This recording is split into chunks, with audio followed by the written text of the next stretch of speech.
तो friends welcome to the concept of once again. हम लोगों ने मैथ्स का पूरा सैंपल पेपर कंप्लीट कर लिया है और अभी हम लोग साइंस का सैंपल पेपर स्टार्ट करेंगे। पूरा थरली हम लोग सैंपल पेपर से गो थ्रू करेंगे और एक एक क्वेश्चन हम लोग सॉल्व करेंगे। सारे के सारे क्वेश्चन में जो भी डिटेल्स है रिक्वायर्ड और जो भी उसके पीछे का एजेंडा है या मोटिव है सीबीएसई का वो क्वेश्चन पूछने का, all of the things we will discuss. तो बिना टाइम लिए let us start friends. Science sample paper 2020। थोड़ा सा पहले मैं सैंपल के बारे में थोड़ा सा बता देता हूँ, ठीक है। देखिए 3 सेक्शंस है इसमें। 3 सेक्शन ए में 24 क्वेश्चंस है जिसमें कि आपको 20 करना है। Everything is written in the general instructions. Section A में 24 क्वेश्चंस है जिसमें कि आपको 20 करना है। सेक्शन बी में अगेन 24 क्वेश्चंस है जिसमें आपको अगेन 20 करना है। सेक्शन सी में 12 क्वेश्चंस है जिसमें आपको 10 करना है। तो टोटल 50 हो गए, 20, 20 and 10। All questions carry equal marks. There is no negative marking. कोई negative marking नहीं है. So be free to take any of the options that you want. Section A में total कितने questions हो गए हमारे पास? 24 question. 4 question को आपको option दिया जा रहा है जिसमें कि आपको 20 करना है. B में again आपके पास 24 question है जिसमें कि आपको 20 करना है. C में आपके पास 12 क्वेश्चन है जिसमें कि आपको 10 क्वेश्चन करना है. The same pattern will be followed in your school exams also, जो प्री बोर्ड आपका होगा या मिड टर्म होगा या जो भी होगा, और ये तो बोर्ड का है ही है, ठीक है. And every question carry the equal marks, that is 1. Total कितने मार्क्स हो गए फिर टेस्ट के? 50, क्योंकि टोटल कितने क्वेश्चन हो गए? ये 20 करना है, ये 20 करना है, ये 10 करना है. सो टोटल 50 क्वेश्चन हो गए. नो नेगेटिव मार्किंग, बहुत अच्छी बात है, ठीक है. चलिए, सो बिना टाइम लिए सेक्शन ए पे आते हैं जल्दी से. So open the question and let us have the first question. Rima took 5 ml of lead nitrate solution in a beaker and added approximately 4 ml of potassium iodide. 5 ml of lead nitrate उसने लिया है. First question this is lead nitrate लिया है और उसमें potassium iodide लिया है उसने. Potassium iodide.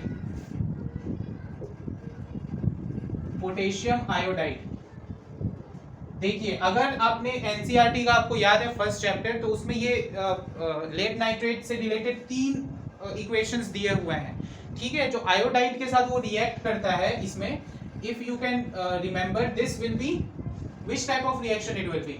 This will B double displacement reaction. और डबल डिस्प्लेसमेंट रिएक्शन में ये जो है एक प्रेसिपिटेट बनाता है. ये एनसीईआरटी में दिया हुआ है, ये प्रेसिपिटेट बनाता है. Precipitate will be yellow in colour. These are the factual questions, so you can see in the NCERT. Yellow precipitate will be formed. Done?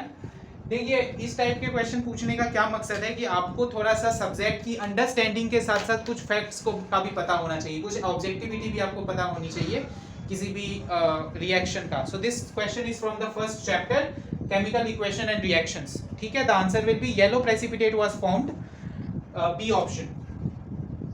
Done. चलिए, थोड़ा सा जहां जहां आपको जानकारी नहीं लग रही है, जो आपको नहीं पता है, that you have to note down. Identify. Next question एक बहुत बड़ा सा लंबा चौड़ा फिगर है.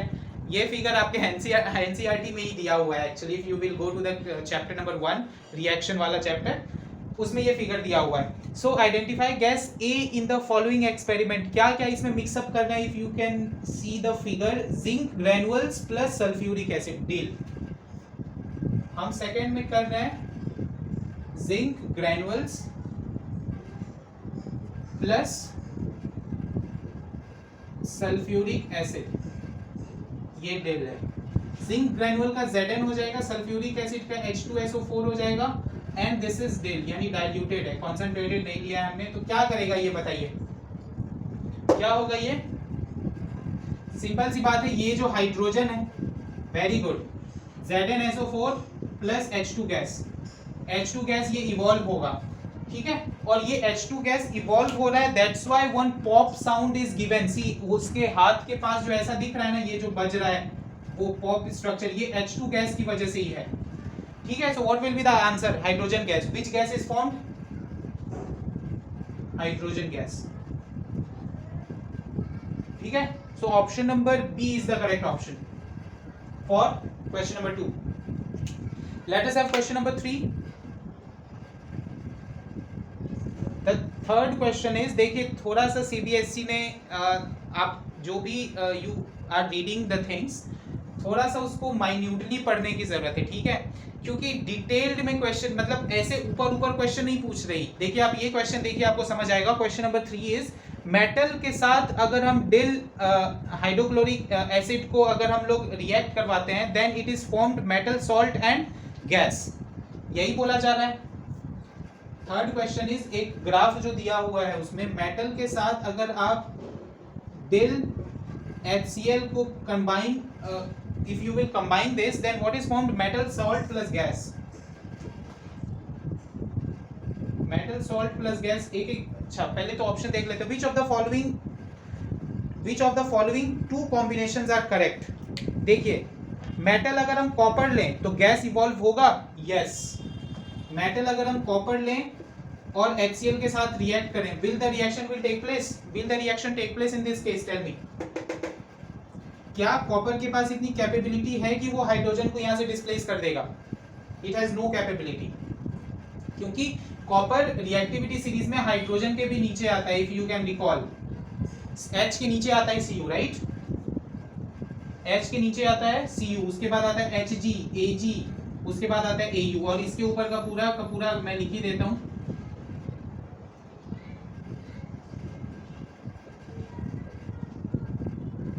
Fe के बाद आता है Pb, लेड, प्लम्बम, ठीक है। So this will be no gas evolve. तो पहला वाला तो हमारा जो ऑप्शन है that is itself wrong, gas evolve होगा ही नहीं। आयरन के केस में गैस इवॉल्व होगा, आयरन डिस्प्लेस कर सकता है हाइड्रोजन को, तो ये गैस इवॉल्व होगा। So yes is correct. Magnesium, no, magnesium के रिस्पेक्ट में गैस इवॉल्व होगा, बिल्कुल होगा। तो हमारा सेकंड ऑप्शन तो करेक्ट है, फर्स्ट और थर्ड करेक्ट नहीं है। जिंक के केस में भी होगा, जिंक के केस में भी गैस इवॉल्व होगा। Getting? So what is the answer? Second and fourth. Second and fourth देख लीजिए, सेकंड एंड फोर्थ कौन सा ऑप्शन है? Which option is second and fourth? ठीक है, डन है? Yes, very good. Second and fourth is the D option. D option is the correct option in this. D option is the correct option. Okay, done. Let us go to the next question.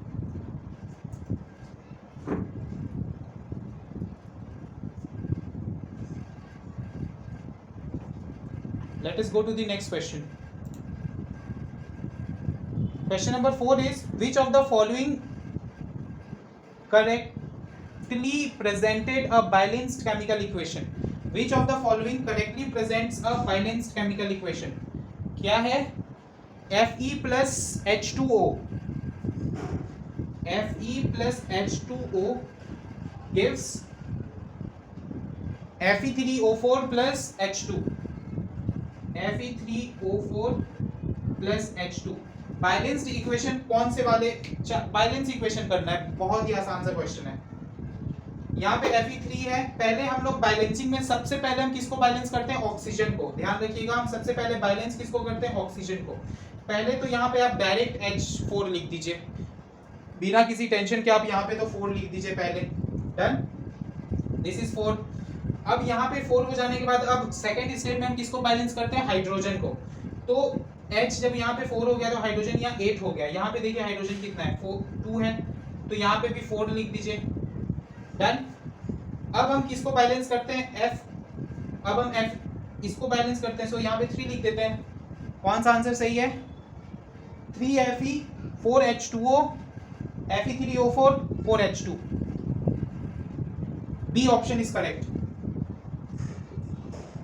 एक trick मैंने अभी अभी आपको बताया है। What is that trick? सबसे पहले oxygen को हम बैलेंस करेंगे। ध्यान रखिए, जब कभी भी बैलेंसिंग दी हुई हो तो सबसे पहले ऑक्सीजन को बैलेंस करेंगे, फिर हाइड्रोजन को बैलेंस करेंगे और तब किसी तीसरे एलिमेंट पे आएंगे हम। डन?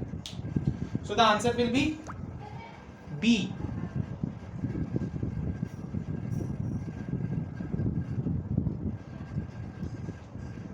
ये क्लियर है?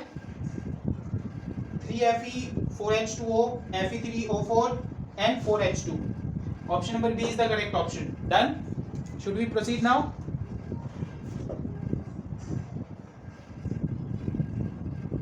Okay, so let us have question number 5. What is the question? The graph given below, see the graph given below depicts a neutralization reaction. देखिए न्यूट्रलाइजेशन रिएक्शन आपको पता है, एसिड प्लस बेस को हम react करते हैं, बनता है सॉल्ट प्लस वाटर. ये ग्राफ न्यूट्रलाइजेशन रिएक्शन को शो कर रहा है. The pH of the solution changes as we add excess of acid to an alkali. Simple सी बात है, मैं इसको इस जगह पर बनाता हूं. See question number 5 here. ये जो एक ग्राफ दिया हुआ है लाइक दिस, ये 14 है, ये 7 है, ये 0 है. ठीक है, A B C D, this is A, this is B, this is C, this is D. ठीक है, अब देखिए क्या बोला गया है, ये कि इधर एसिड को हम ऐड करते जा रहे हैं. जिस तरह से हम इस तरफ बढ़ रहे हैं, we are adding more and more acid. तो अगर किसी अल्कली में हम मोर एंड मोर एसिड को ऐड करते जाएंगे तो उसका पीएच क्या होगा, बढ़ेगा या घटेगा? Tell me. There is alkali में आप you are adding acid. Alkali का क्या होता है, पीएच 14 के अगल बगल होता है. अगर आप उसमें एसिड को ऐड करते, if you will add more and more acid, then what will happen, इसका पीएच बढ़ेगा या घटेगा? ऑफ कोर्स घटेगा, क्योंकि एसिड का जो पीएच होता है वो 0 से लेकर 7 के बीच होता है. तो ए पार्ट में देखिए फुल अल्कली है. ठीक है, बी पार्ट में थोड़ा सा हमने एसिड को ऐड किया. सी पार्ट में एसिड जितना है उतना ही हमारे पास बेस है, that's why it is neutral. D part में हमारे पास क्या है, acid plus salt, no base. Getting? ये समझ आया? In D part we don't have any base.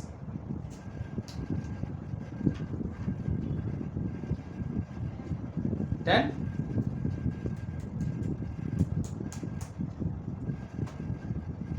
Okay, so read out the question. Which letter denotes the area of the graph where both acid and salt are present? As both acid and salt are present. What is the area in which both acid and salt is present? So the area will be D. D is the letter in which both acid and salt is present. D option is the correct option. D option is the correct option. In which area both acid and salt is present? D. यहाँ पे no base. Done है? Question number 5. Any problem in this? Okay, let us take up the next question. Question number 6. In the reaction of iron with copper sulfate solution, okay, which option in the given table correctly represents the substance oxidized and the reducing agent? देखिए oxidation और reduction का question है.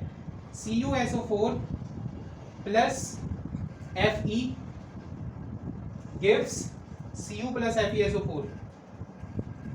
Cu plus FeSO4. Can you tell me what is the reducing agent and what is the oxidizing agent? इसके पहले आपको समझना पड़ेगा कि reducing और oxidizing agent क्या होता है. Reducing agent and what is oxidizing agent, सारे questions are very very important. Direct देखिए, ध्यान रखिए, आपके स्कूल में भी जो टेस्ट होगा ना, वो हो सकता है इसको चेंज कर दे. यहाँ पे CuSO4 के बदले वो FeSO4 दे दे और यहाँ पे जिंक दे दे, और यहाँ पे वो बना दे Fe plus ZnSO4. But the question may be the same. ठीक है, बोर्ड के एग्जाम में भी वही हो सकता है. तो every particular question you have to take care of. What is reducing agent, what is oxidising agent? If you know then tell मी.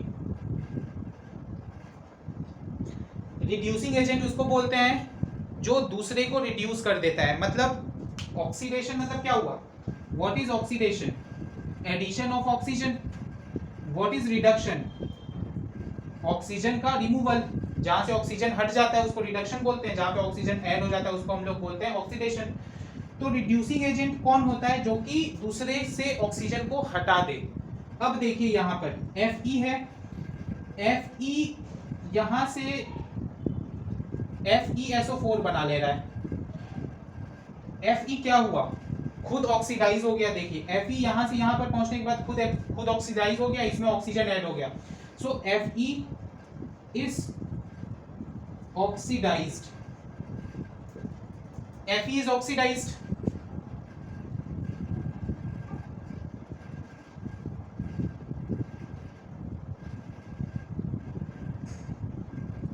तो what is the substance which is oxidized?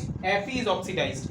तो Fe जो ऑक्सीडाइज हो रहा है, Fe ही तो इसको reduce कर रहा है ना। CuSO4 को कौन रिड्यूस कर रहा है? Fe himself, Fe itself is reducing CuSO4, क्योंकि Fe की वजह से यहां से ऑक्सीजन जो है हट गया, और Fe will be is reducing agent too. Fe ही ऑक्सीडाइज्ड हो रहा है और Fe ही रिड्यूसिंग एजेंट भी है। So what will be the answer? Tell me. A option is the correct option. Fe is oxidized and Fe is the reducing agent. A option is the correct option. Done? चलिए समझ आ गया ना? ये question में कोई दिक्कत नहीं है। Fe ऑक्सीडाइज हो करके FeSO4 बना रहा है और Fe ही रिड्यूस कर रहा है इसको। So let us take up the next question. What is the next question?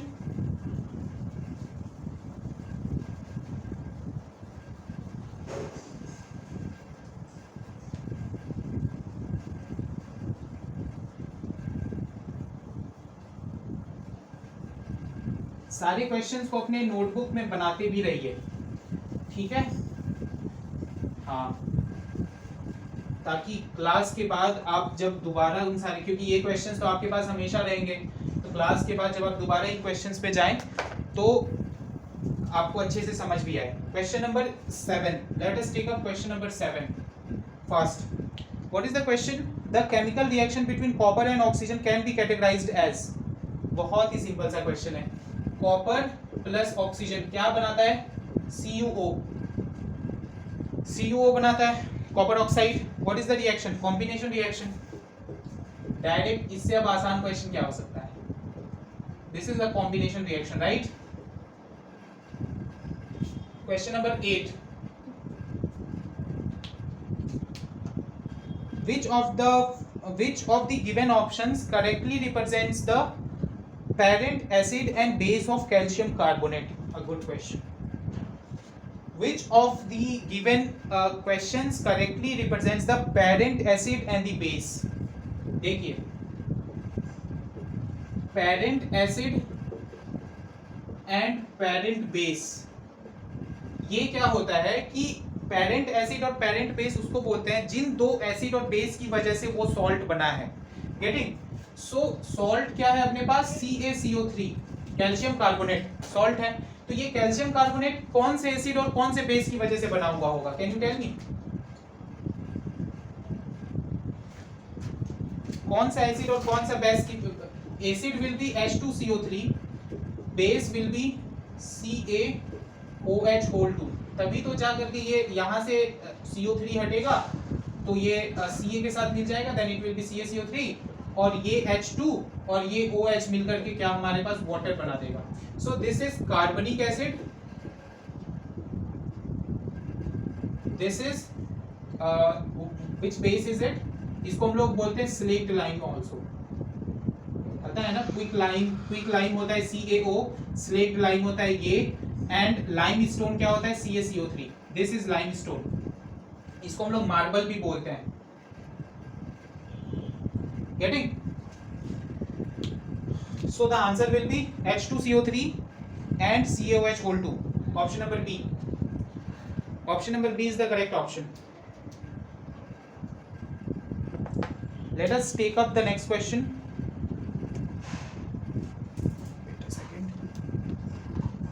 Let us take up the next question. So the next question is, how will you protect yourself from the heat generated while diluting a concentrated acid? बहुत आसान question है। देखिए, conc acid को में जब भी आप water को add, whenever you add water in conc acid, तो there will be high heat generated। ये तो आपको पता ही है, right? Suppose there is a beaker, इसमें आपने ना कॉन्क एसिड लिया हुआ है, कंसंट्रेटेड एसिड, कोई भी एसिड ले लीजिए, for example HCl, let us take up HCl।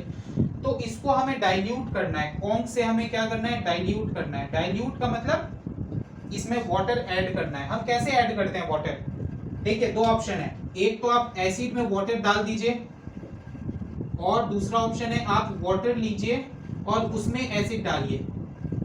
which option will be preferable? First वाला या सेकंड वाला? Remember, high heat is generated whenever water and acid will be combined. High heat is generated. तो बताइए आप क्या कीजिएगा, water को acid में मिलाइएगा या एसिड को वाटर में मिलाइएगा? We won't do this. Water को एसिड में हम नहीं मिलाएंगे, अदरवाइज बहुत ज्यादा हीट जनरेशन होने लगेगा। वाटर में हम एसिड को मिलाते जाएंगे with steering, constant steering, constant उसको स्टीर करते रहेंगे हम, एक ये से मिला घोलते रहेंगे और धीरे धीरे धीरे धीरे उसमें एसिड डालेंगे। वाटर में, एसिड में वाटर नहीं डाल देना है, otherwise it will become blast and you will burn yourself. Getting? What will be the correct option then in this case? By adding acid to water with constant stirring. Option number A is the correct option. Option number A is the correct option. Let us take up question number 10. थोड़ा से जल्दी, काफी questions है। Why is it important to balance a skeletal chemical equation? Skeletal chemical equation को हमको balance क्यों करना पड़ता है? अभी बैलेंस हमने किया था एक Fe and Fe3O4 वाला। क्यों इंपॉर्टेंट है बैलेंस करना? To verify the law of conservation of mass. Simple, direct लिख लीजिए, to verify the law of conservation of mass. ये क्लास 9 में आपने पढ़ रखा है। To verify the law of conservation of mass, option number C is the correct option.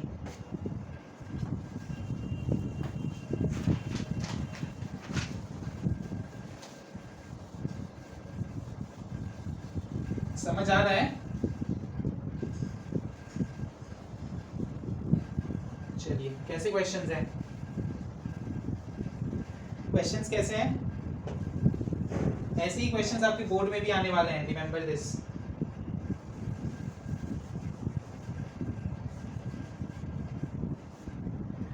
Okay, so question number 11, यहीं पे एक 11 तो यहीं पे बना लेते हैं। What is the 11th question? Oh wow, good figure. अभी अभी हमने कंप्लीट किया है ना life processes.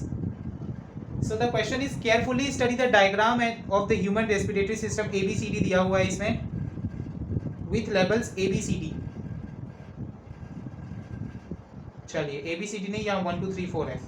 Select the option which gives the correct identification and main function और characteristic। पहले तो देखिए, is A यानी कि 1 is trachea? Yes, it is trachea. It is supported by bony rings of conducting inspired air? No.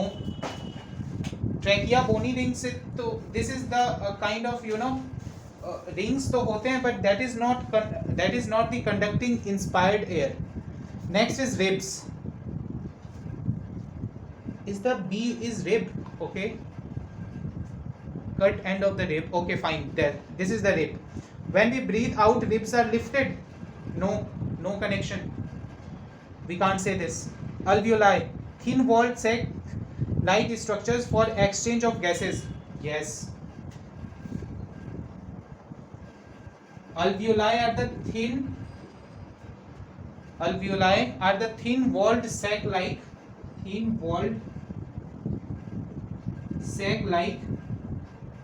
structure. अगर आपको alveoli का structure याद है, मैं एक बार बना देता हूं। देखिए, ब्रोंकियोल होता है, ऐसे था ना,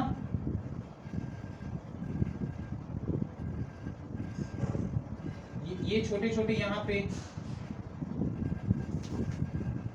ये थे हमारे सारे में लगे हुए, ये हमारे अल्वियोलाई थे। And here the gaseous exchange takes place, यहीं पर डिफ्यूजन के थ्रू गैसियस एक्सचेंज होता है हमारी बॉडी में, ठीक है। ऑक्सीजन अंदर जाता है O2 एंड कार्बन डाइऑक्साइड बाहर जाता है, यही अल्वियोलाई में ही होता है। This also provides a much more surface area for the gaseous exchange. आपने पढ़ रखा है ये लाइफ प्रोसेसेस में, दैट वन रेस्पिरेशन वाला जो है, ठीक है, respiratory system. So this is the third one is the correct option, C. For this C is the correct option. चलिए डन है यहाँ तक, कोई दिक्कत नहीं? Is this done? Okay. So let us take up the next question. Question number 12. What is the question? साथ साथ में क्वेश्चन भी पढ़ते रहिए, ठीक है। Question is there only. Again एक और डायग्राम आ गया। This is the digestive system, alimentary canal. Location A B and C given है। अच्छा ये तो एंजाइम वाला क्वेश्चन कल एंजाइम हमने डिस्कस किया है पूरा। चलिए बहुत अच्छा क्वेश्चन है। देखिए यू आर सेइंग ना कि सर एंजाइम से रिलेटेड तो काफी सारे क्वेश्चंस हो गए हैं, किस टाइप, देखिए such type of questions can be asked enzyme से रिलेटेड। अच्छा माउथ से कौन सा एंजाइम आता है? Amylase, salivary amylase. Second place is the stomach. Stomach से कौन सा एंजाइम आता है? पेप्सिन। अगर आपको याद होगा तो कौन कौन सा था? HCl, पेप्सिन एंड म्यूकस, ये होता है हमारे स्टमक से। Third is, what is the third one? ये है इंटेस्टाइन। इंटेस्टाइन में कौन कौन सा एंजाइम होता है? इंटेस्टाइन में होता है पैनक्रियाज से एंजाइम आता है। पैनक्रियाज से कौन सा एंजाइम आता है? Lipase and trypsin. Getting? So what will be the correct option? 1 के साथ एमाइलेज को कनेक्ट कर दीजिए, 2 के साथ पेप्सिन को कनेक्ट कर दीजिए एंड 3 के साथ ट्रिप्सिन को कनेक्ट कर दीजिए। So our answer will become B option. B option is the correct. Done?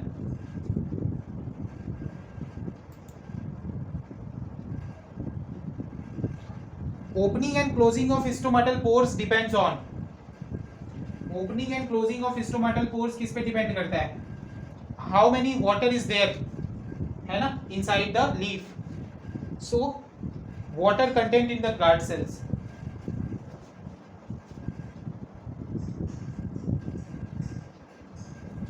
water content in the guard cells, इस पे डिपेंड करता है कि कब स्टोमाटा जो है वो ओपन होगा, कब स्टोमाटा जो है वो क्लोज होगा, ठीक है। अगर ज़्यादा वाटर है, अगर ज़्यादा वाटर हो गया है प्लांट के अंदर तो वो स्टोमाटा ओपन होकर के ट्रांसपीरेशन कर देगा। Here the transpiration takes place. और अगर कम वाटर है तो वो खुलेगा ही नहीं, ठीक है। 14 this is again double circulation का फिगर है। देखिए the figure is double circulation. क्या है? A option is pulmonary vein. First is the pulmonary vein, yes this is pulmonary vein. Takes impure blood from the body part, गलत है, ये बात गलत है। देखिए मैंने आपको समझाया भी था ये पूरा अच्छे से कि पल्मोनरी वेन जो होता है, मैं पूरा प्रोसेस ही बता देता हूँ एक बार ताकि आप ये क्वेश्चन को करने में बहुत आसानी हो जाए। पहले तो हाँ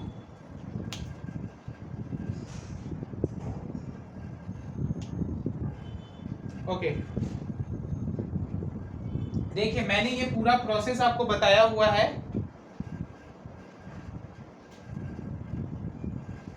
द ट्रांसपोर्टेशन ऑफ ब्लड, पूरा हार्ट का जो फंक्शन है मैंने ये समझाया हुआ था। होता क्या है, ये रहा लंग, लंग से प्योर ब्लड आता है हमारे हार्ट में, किसके थ्रू आता है? पल्मोनरी वेन के थ्रू, ठीक है। फिर वो पोर्टा के थ्रू पूरे बॉडी में चला जाता है, फिर पूरे बॉडी से वो पल्मोनरी आर्टरी के थ्रू अगेन हार्ट में आता है और फिर हार्ट से वो पूरे बॉडी में अगेन चला जाता है वेना केवा।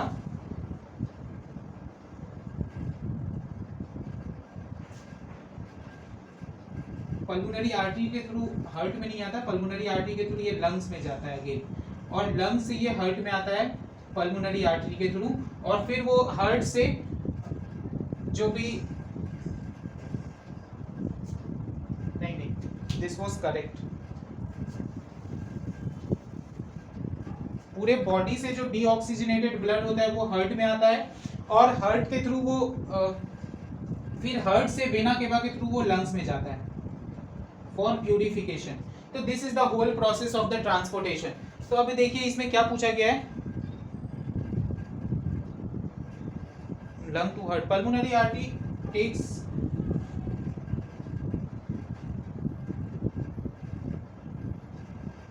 पल्मोनरी आर्टरी का यहाँ पर काम आता है। Pulmonary artery takes blood from heart to body parts, heart to body parts no.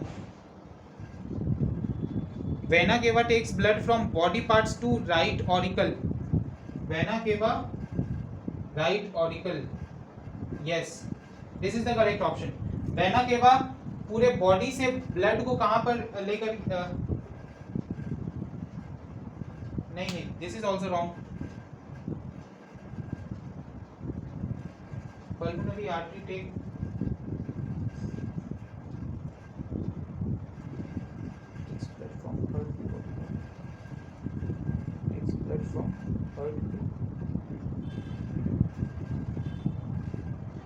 aorta heart to body part, this part is the correct option। aorta जो है वो हार्ट से बॉडी पार्ट में लेकर के जाता है पूरे ब्लड को। aorta C option is the correct option in this। aorta takes the blood from heart to the whole body part, ठीक है। this was the 14th question।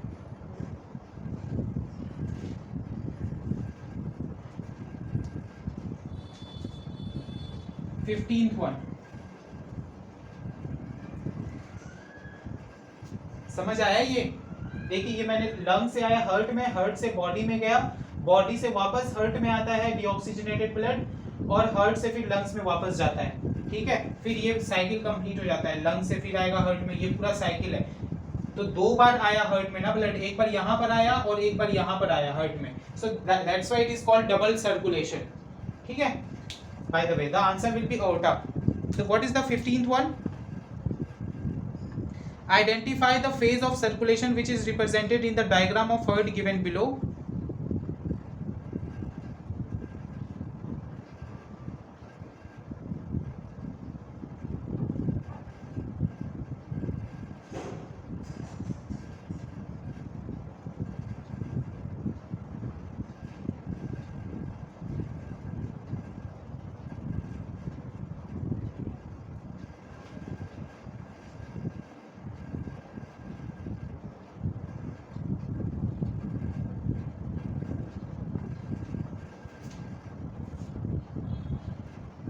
So question number 15 is, देखिए इस फिगर डायग्राम को देखिए कहाँ कहाँ पर press है ये, एक है राइट वेंट्रिकल में, एक है राइट ऑरिकल में, दो जगह प्रेसिंग हो रही है।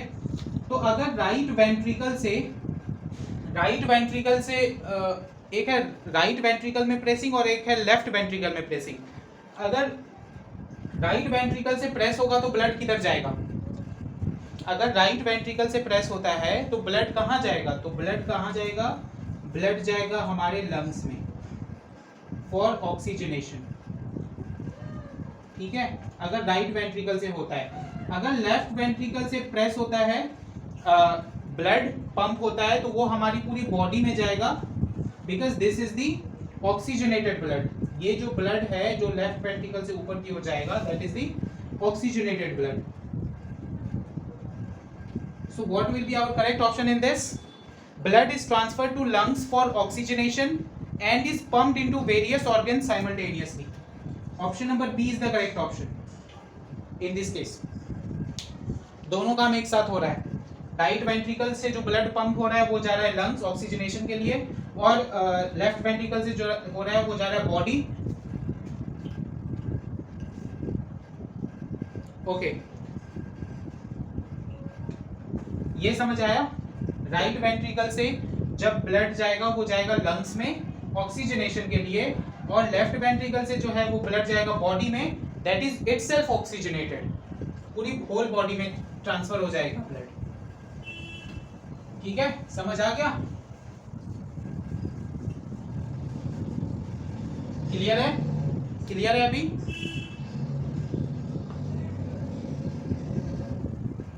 Okay, so let us take up question number 16। We are going out of time, थोड़ा जल्दी करते हैं। There are in total how many questions you know? 24 कितने हो गए अपने? 48 हो गए। There are 60 questions. 60 में से आपको 50 करने हैं, मतलब 10 के ऑप्शंस हैं आपके पास। 60 चलिए क्वेश्चन नंबर 16। अगेन एक और डायग्राम आ गया। देखिए डायग्राम बेस्ड कितने सारे क्वेश्चंस आ गए ना, maximum diagram based question CBSE पूछ रही है। बायोलॉजी में तो सारे डायग्राम बेस्ड ही आए, रेस्पिरेटरी सिस्टम आ गया, ये हमारा वो आ गया, ट्रांसपोर्टेशन का आ गया। मतलब ऐसा समझ लीजिए कि जो लाइफ प्रोसेसेस से जो भी क्वेश्चन आ रहा है मैक्सिमम डायग्राम ही आ रहे हैं। सो डायग्राम आपको अच्छे से करना है, रिमेंबर दिस। ठीक है, डायग्राम को अच्छे से प्रिपेयर करना है। See what is the question? Observe the diagram of human digestive system, match the labelling. अच्छा देख लीजिए, पहले तो सबका काम लिखा हुआ है शायद, फंक्शन। अच्छा 1 नंबर पे क्या है? Salivary amylase. 1 नंबर पे क्या है? Salivary amylase. ये कहाँ है? Initial phase of starch digestion. 1 का बी होना चाहिए। This is question number 16। 1 is the salivary amylase, यहाँ पे होता है स्टार्च का डाइजेशन। डन। उसके बाद second number is the stomach. What is second? Second is pancreas. Okay great, second is pancreas. Pancreas से क्या निकलता है? पैनक्रियाज से निकलता है टिपेज, trypsin and lipase. Increases the नहीं, ये नहीं होगा। The length of this depends on, ये भी नहीं होगा। This is the site of complete, नहीं ये भी नहीं होगा।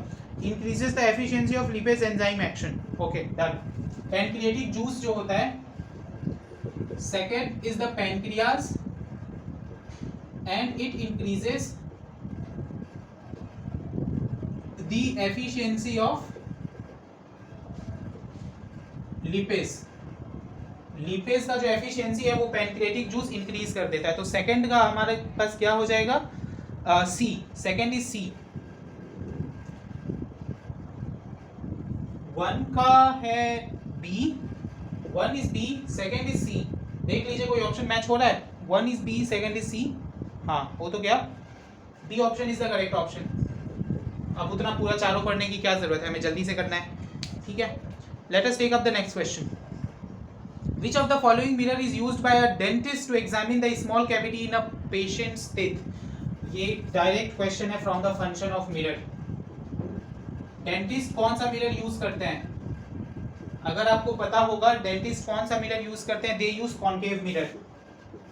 Why do they use concave mirror? Because concave mirror जो है वो एक virtual and erect image produce करती है विच इज हाईली मैग्निफाइड,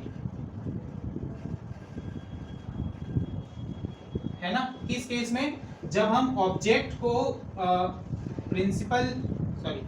जब हम ऑब्जेक्ट को पोल एंड फोकस के बीच में रखते हैं,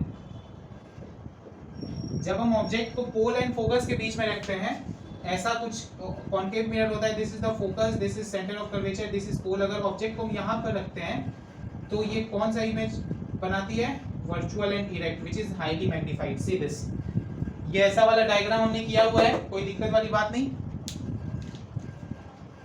चलिए question number 18। So the answer will B concave mirror. Wow great, देखिए ये कितना अच्छा क्वेश्चन है। Question number 18 again diagram. Diagram आपको बहुत अच्छे से करना है, रिमेंबर दिस। लाइट से जितने भी क्वेश्चंस आएंगे that all will be, most of the questions are diagram based. देखिए कौन कौन से डायग्राम है. Which diagram shows the image formation of an object on a screen by a converging lens. Converging lens convex lens को बोलते हैं, बताइए होगा. देख लीजिए कौन सा रे डायग्राम करेक्ट है. First is not correct, second is correct. नहीं, ये भी नीचे वाला टेढ़ा है. रूल्स अपनाने हैं बस. अगर प्रिंसिपल एक्सिस के पैरेलल है रे तो वो जाएगी फोकस से, अगर वो फोकस से जा रही है तो वो रिफ्रैक्शन के बाद जो है पैरेलल हो जाएगी. I think the C option is the correct option. C option में स्क्रीन पे बनेगी इमेज. देख लीजिए सी ऑप्शन में स्क्रीन पे इमेज बनेगी. व्हाई? Because like this. यहाँ पे अगर ऑब्जेक्ट है तो वो ऐसा कुछ जाएगा, और ये अगर हम प्रोड्यूस करें तो यहाँ पे हमने स्क्रीन रखा है, so this will be the image. Yes or no? यह है ना केस. यहाँ पे अगर ऑब्जेक्ट है A B, so C will be the correct option. Question number 19. Which of the following can make a parallel beam of light when. देख लीजिए मैं थोड़ा बोर्ड से हट भी जाता हूँ ताकि आपको समझ में आए. Which of the following can make a parallel beam of light when light from a point source is incident on it?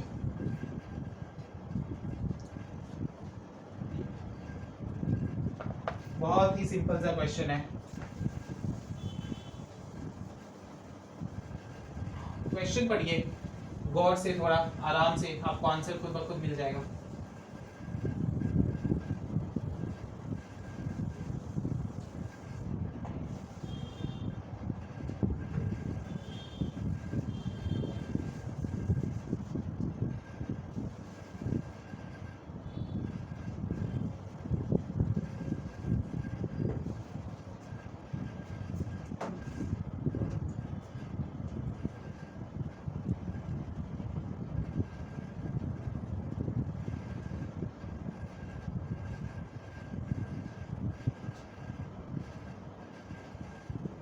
चलिए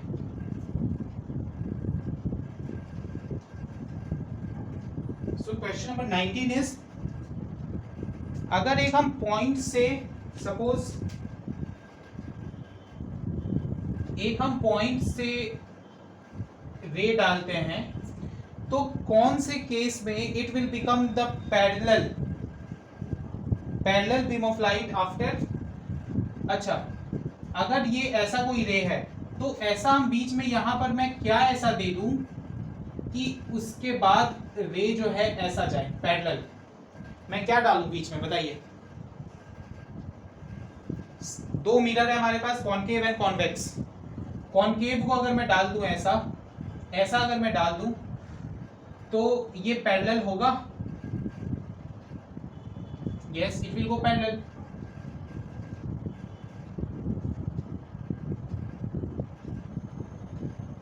It will go parallel like this.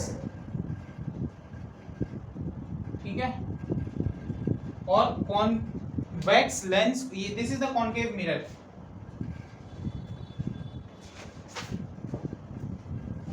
और अगर कॉन्वेक्स लेंस को भी डालूं तो भी ये पैरेलल हो जाएगा. Suppose this is the convex lens, तो भी ये पैरेलल ही जाएगा ना रिफ्रैक्शन के बाद. Yes or no? So concave mirror and convex lens both can be the answer. Concave mirror as well as concave lens, convex lens. Option number A. 20. ये समझ आया? बोला जा रहा है एक पॉइंट सोर्स से ऐसा हम बीच में क्या डालें, कौन सा मिरर या कौन सा लेंस की वो पैरेलल हो जाए. तो दो केस में हो सकता है. एक तो कॉनकेव मिरर रख दीजिए तो भी वो पैरेलल रिफ्लेक्ट करेगा. कॉन्वेक्स लेंस रख दीजिए तो भी वो पैरेलली रिफ्रैक्ट हो जाएगा. ठीक है, because both of them are the converging lens and converging mirrors respectively. Done?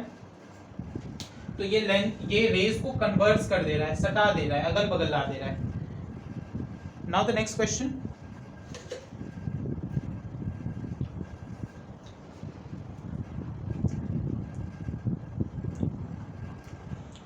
देखिए रिफ्रैक्टिव इंडेक्स दिया हुआ है, सारे लाइट से क्वेश्चन है.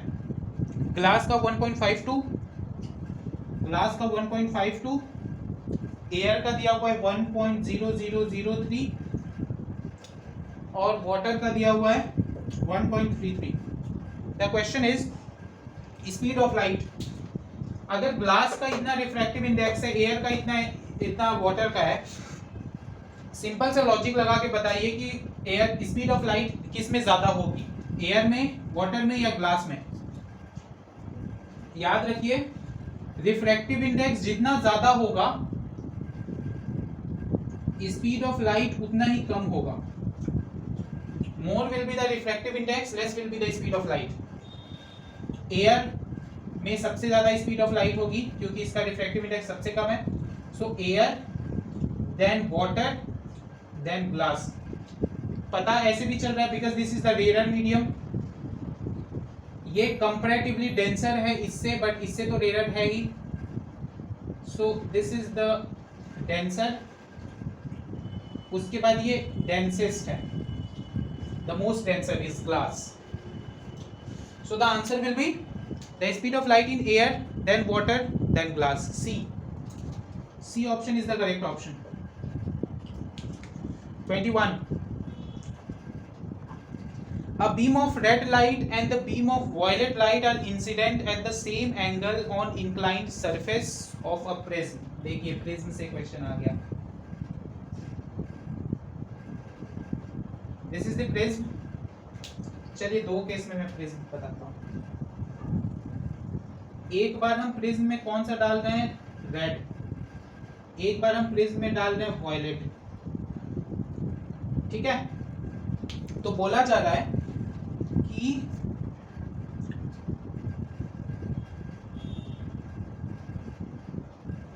एंगल ऑफ रिफ्रैक्शन एक में आर है और एक में बी है। इसको ऐसे जाना था बट ये ऐसे गया, इसको ऐसे जाना था बट ये ऐसे गया।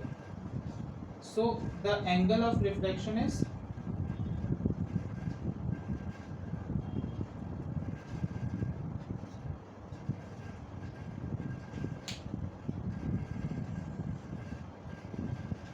याद रखिए कि वॉयलेट जो है वो ज्यादा बेंड करता है। अगर ज्यादा बेंड करेगा वो वॉयलेट तो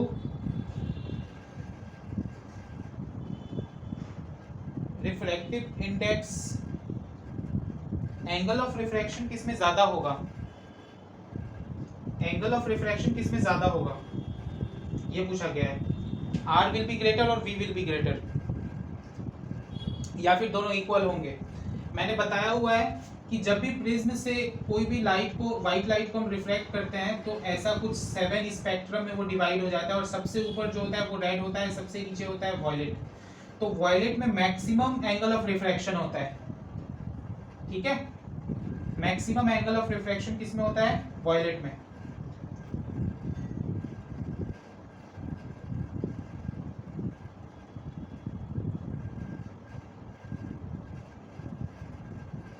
So the answer will be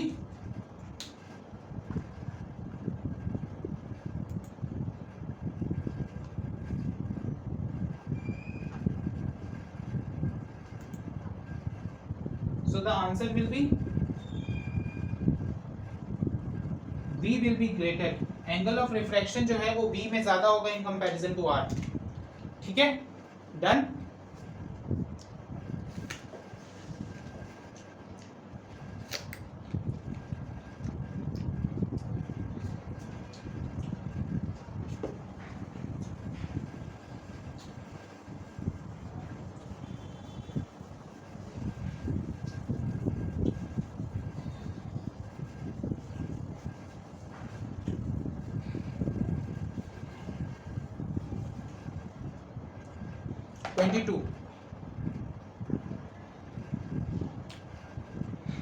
देखिए कैसा क्वेश्चन है, रीड आउट कीजिए एक बार क्वेश्चन पूरा प्रॉपर।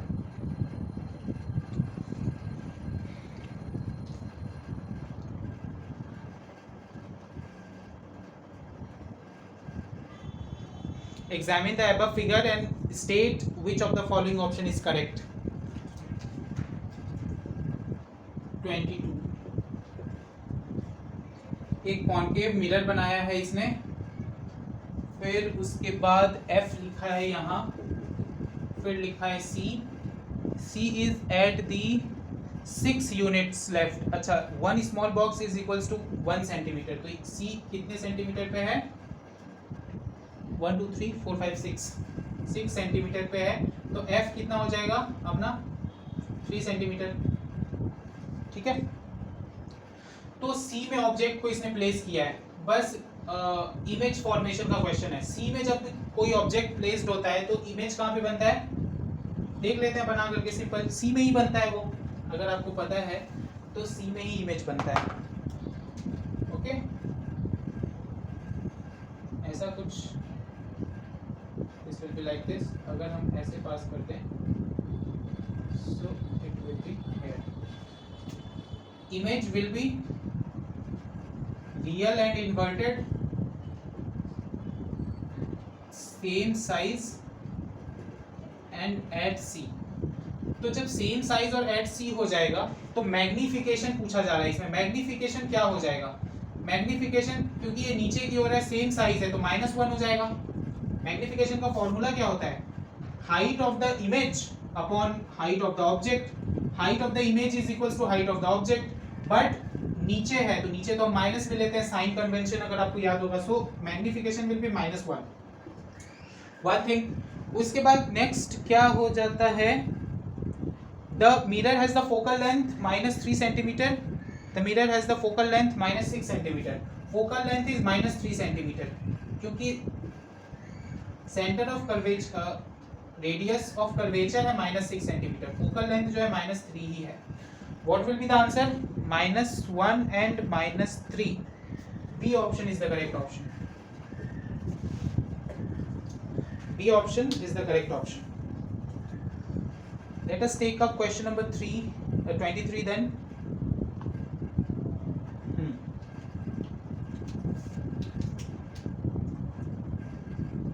समझ आया ये, दिस इज डन। हाँ, सारे क्वेश्चंस हम लोगों ने किए हुए हैं, ऐसे काफ़ी सारे MCQs टेस्ट में भी हमने ऐसा बहुत सारा किया हुआ है। देखिए ये डायग्राम देखिए 23, कैसा डायग्राम है ये ग्लास इसने बना दिया है ऐसा कुछ, और यहाँ पे एक इसने नॉर्मल बना दिया है, ये इधर से ऐसे भेजा जा रहा है ऐसे like this, and then it is reflected like this. ठीक है, ये डेंसर है, ये रेयर है, पता ही चल रहा है क्यों, क्योंकि ये अवे फ्रॉम द नॉर्मल हो जा रहा है। Now the question is the angle of incidence from the air to glass at the point O। अरे वो तो यहाँ है। Angle of incidence from the air to glass, ये एयर है ना, ये ग्लास है डेंसर। एंगल ऑफ इंसिडेंस कितना है यहाँ पर, एंगल ऑफ इंसिडेंस निकालने के लिए हमें पहले तो नॉर्मल खींचना पड़ेगा। तो नॉर्मल यहाँ पे कौन सा होगा, द लाइन विच टचेस। मैंने आपको बताया था जब भी किसी कर्व्ड सरफेस में हम नॉर्मल ड्रॉ करते हैं तो सेंटर से उस पॉइंट को मिला दीजिए जहां पर नॉर्मल ड्रॉ करना है। तो ये रहा इसका सेंटर, ये मैंने पॉइंट को यहाँ से मिला दिया, तो यही पॉइंट है। So this is itself a normal. So what will be the angle of incidence, what will be the angle of incidence, 0 degree.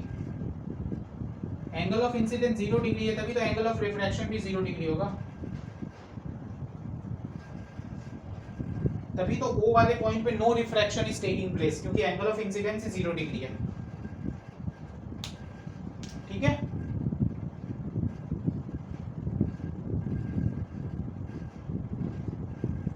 चलिए 24 क्वेश्चन देखिए। अब prism ABC with BC is the base, BC base, 4 option, सारे diagram वाले। आपको diagram पे main focus रखना है अपना, जितने भी टॉपिक्स हैं सब में डायग्राम बेस्ड क्वेश्चंस ही वो पूछ रहे हैं। अब prism ABC is placed in different orientation, BC is the base. पढ़िए क्वेश्चन पढ़िए। A narrow beam of white light is incident on the prism as shown below figure, in which of the following diagram after dispersion the third color from the top of the spectrum corresponds to the color of the sky.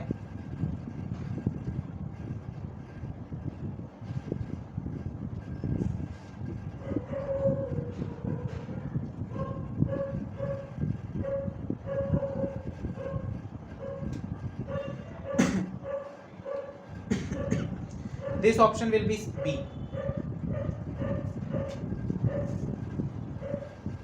The option will be B answer. क्यों? क्योंकि देखिए पहले तो A के तरफ जाना चाहिए arrow, अगर कोई भी प्रिज्म है तो वो ए के तरफ जाना चाहिए, so the arrow should be AC, AC side में एक एरो बनना चाहिए, तो एसी साइड में इसने एरो बनाया है, ठीक है। And BC is the base, BC ऊपर की ओर है ही, so no issues, so B option is the correct option in this.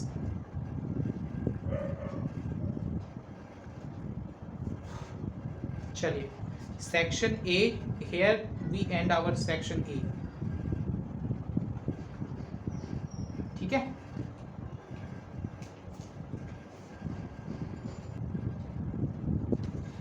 तो फ्रेंड्स ये था हमारा पूरा का पूरा सेशन साइंस का सैंपल पेपर का। हमने ए सेक्शन पूरा कंप्लीट कर लिया है। Next section that is the B section will be coming soon, so stay tuned with us and do join us if you have not subscribed our channel the concept hub, then please do subscribe, share with your friends. अगर आपको ये अच्छा लगा है तो please hit a like button and do comment us if any doubt is there. So friends, let us meet in the next session. तब तक के लिए पढ़िए अच्छे से, complete your syllabus and be with us, be a family member of the concept hub. Thank you, see you.